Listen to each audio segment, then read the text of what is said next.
నమశివాయ నమ. జై సమ్మక్కాయ నమ.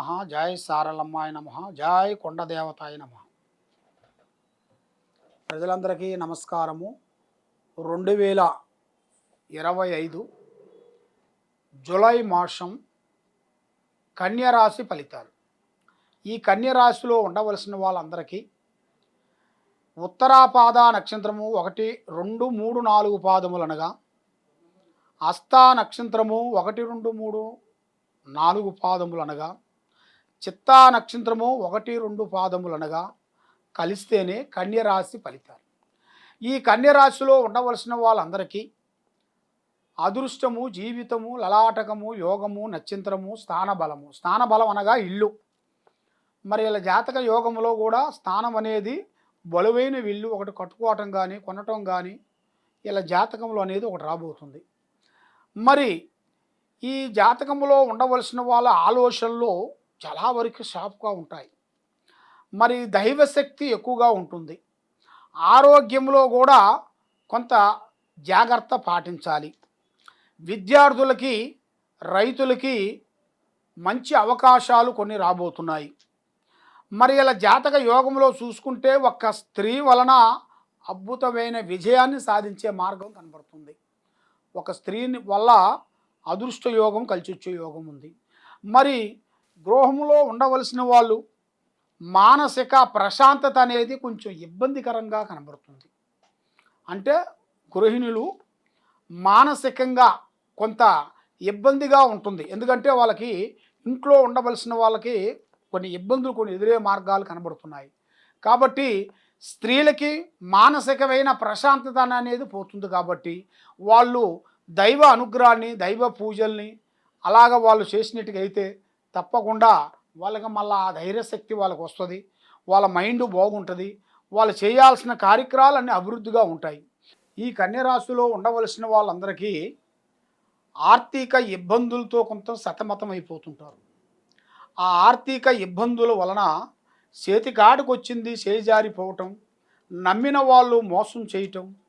మరి ఇలా మనుషులు ఆలోచన కూడా ఒక రకంగా ఉండదు. మనసు ఒక దుక్కున, పని ఒక దుక్కున, రకరకాల ఆలోచనలు, రకరకాల టెన్షన్లు ఎక్కువగా కనబడుతుంటాయి. మరి ఈ కన్యరాశిలో ఉండవలసిన వాళ్ళందరికీ, విద్యార్థులకి మంచి విదేశాల ప్రయాణాలు కూడా కొన్ని రాబోతున్నాయి. కాబట్టి వీళ్ళకి ఉద్యోగ అవకాశాలు కూడా చాలా వరకు ఉన్నాయి. కాబట్టి ప్రేమ, పెళ్ళిళ్ళు, సంతానంలో కూడా అనుకూలంగా విజయవంతమయ్యే మార్గాలు కూడా కొన్ని కనబడుతున్నాయి. కాబట్టి ఈ రాశిలో ఉండవలసిన వాళ్ళకి ఈ నెలలో కొంత మార్పులు రాబోతున్నాయి. అంటే వాళ్ళు ఊహించినంత కాకోకుండా 1కి 2 స్టెప్పులు ఎక్కాల్సిన అదృష్ట యోగం రాబోతుంది.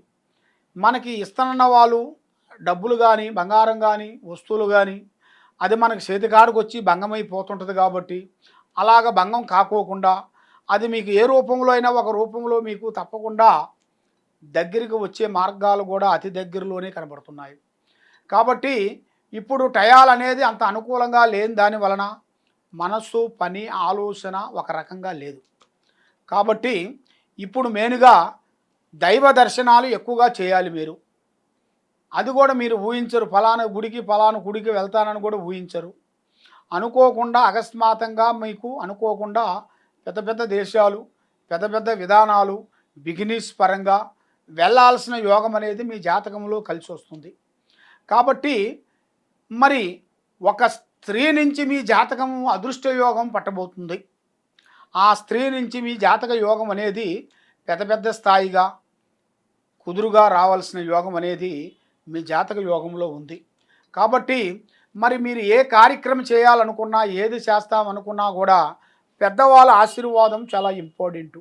మనకి ఎంత తెలిసినా కూడా పెద్దవాళ్ళ డైరెక్షన్ తీసుకొని వాళ్ళ ఆలోచనలో మనం పోయామనుకోండి కొన్ని పనులు సెట్ అవుతాయి.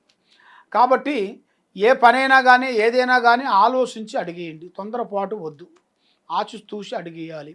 ఏదైనా సరే కొన్ని కారణాల వల్ల మీకు కొన్ని ఇబ్బందులు మీకు వచ్చే సిచ్యువేషన్లు కొన్ని రాబోతున్నాయి.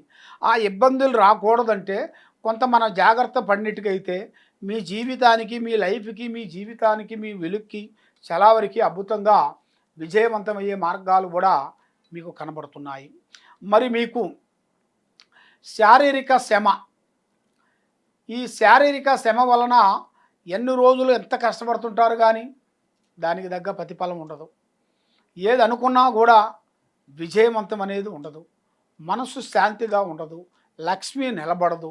చేసే పనులు కొన్ని బ్రేక్ కావటం, ఇలాంటి మానసికమైన ఇబ్బందులతో చాలా వరకు సతమతం అయిపోతున్నారు. కాబట్టి మరి అమ్మవారు పూజా బలంలో చూస్తే, దైవ అనుగ్రహాన్ని బట్టి చూసుకుంటే మీకు ఈ సంవత్సరములో మీకు కొన్ని ఉద్యోగాలైనా కానీ, కొంత భూమి సమస్యలైనా కానీ, కొంత భార్యాభర్తల సమస్యలైనా కానీ, అన్నదమ్ముల సమస్యలైనా కానీ మీకు అతి త్వరలో కొన్ని కార్యక్రమాలలో కొంత విజయం సాధించే మార్గాలు కూడా అతి దగ్గరలోనే కొన్ని కనబడుతున్నాయి. కాబట్టి ఇప్పుడు టయాలు కొంత అనుకూలంగా లేని దాని వలన, మనసు ఆలోచన విధానం కొంచెం మారిపోయిన దాని వలన, ఇది చేస్తానా చేయలేనా అని మనసులో రకరకాలుగా టెన్షను. అలాగ మీరు సందేహం పడాల్సిన పనేం లేదు. ఏ పనైనా ఏ కార్యక్రమైనా కూడా మీరు ఆలోచించి ముందడుగు వేయండి. మీకు తప్పకుండా విజయవంతమయ్యే మార్గాలు కూడా కొన్ని కనబడుతున్నాయి. కాబట్టి ముఖ్యంగా దైవ అనుగ్రహం మీరు చేయాల్సింది, విష్ణుమూర్తిని మీరు పూజించాలి. విష్ణుమూర్తిని మీరు పూజించినట్టుకైతే ఆ విష్ణుమూర్తి వల్ల మీకు విష్ణు సహస్రనామం చదవాలి.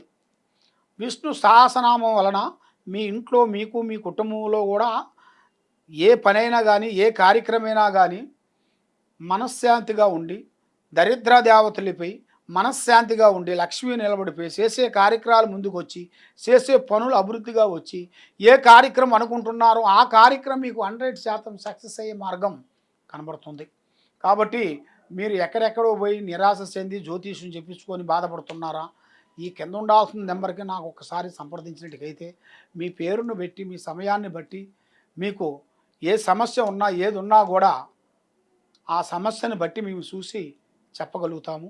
కాబట్టి మీరు ఫోన్ చేసే ముందు కొంత జాగ్రత్తలు తీసుకొని, మరి మీరు చేసే ఫోను మాకు కరెక్ట్గా మాకే చేస్తున్నారా, వేరే వాళ్ళకి చేస్తున్నారా అనేది కూడా మీరు కొంచెం తెలుసుకోవాలి.